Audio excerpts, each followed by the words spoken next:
ሰላም ሰላም እንዴት ናችሁ የእግር ኳስ ቤተሰቦች? ሰላማችሁ ይብዛ። ዛሬ ይዤላችሁ የመጣሁት ጆዜ ሞሪኖ ስለ ሊዮኔል ሜሲ ከተናገሩት መካከል ባለፈው በዓለም ዋንጫ ማጣሪያ አርጀንቲና በተጫወተችበት ጊዜ ምን አሉ ጆዜ? ሜሲ ከዓለም አቀፍ እግር ኳስ የሚገለልበት ቀን ቅርብ ሊሆን ይችላል፣ ግን እውነታውን መናገር እፈልጋለሁ አሉና ምን አሉ? በእኔ እምነት ሜሲ ከብሔራዊ ቡድን ውስጥ ያለው የተለመደው ሜሲ ነው። ጎል ያስቆጥራል፣ ኳሶችን ያመቻችቶ ያቀብላል፣ ቡድኑን ይመራል። በቋሚነት አሰላለፍ ውስጥ በመገኘቱ ብቻ ተጋጣሚውን ግራ ያጋባል ብለው ቀጠሉ። ስለዚህ አሉ ይህንን ሁሉ ነገር እያደረገ ከብሔራዊ ቡድን ራሱን የሚያገልበት ምክንያት አይታየኝም አሉ።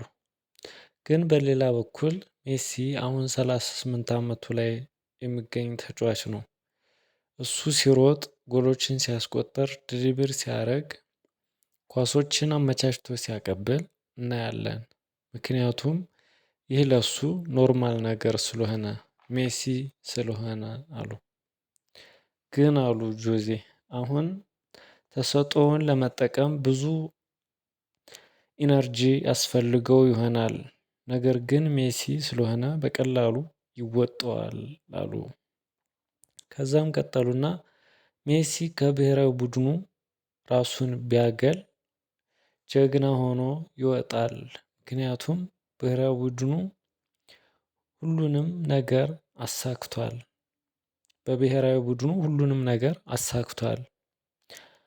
አሁን እሱ ጭንቅላቱን ቀና አድርጎ መሄድ ይችላል።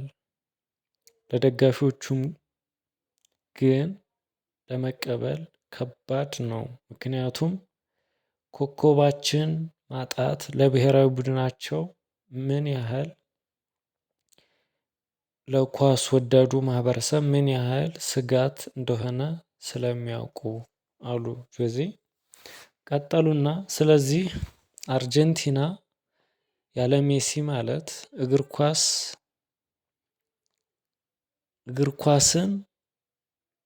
ኳስ ግጥሚያን ያለ ኳስ እንደማድረግ ነው አሉ ጆዜ።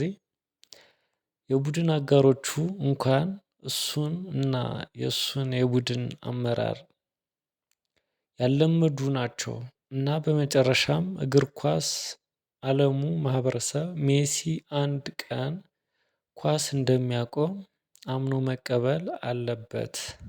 ብዙ ይጫወትም አይጫወትም ያ ቀን ግን ይመጣል። የዛን ቀን ሜሲ ለእግር ኳስ ብዙ ሰጥቷልና እሱ ያደረገውን የሚያደርግ ይኖራል ብዬ አላስብም አሉ ጆዜ። በመጨረሻም እሱ ብርቅዬ የእግር ኳስ ተአምር ነው ብለው ንግግራቸውን ጨረሱ ማለት ነው ጆዜ። ስለዚህ የጆዜን አስተያየት እንዴት አያችሁት? ይሄንን ፔጅ ሰብስክራይብ፣ ላይክ፣ ሼር በማድረግ ቤተሰብ ይሁኑ። እንደዚህ አይነት ታሪኮችን አቀርብላችኋለሁ። አመሰግናለሁ። ቴንኪው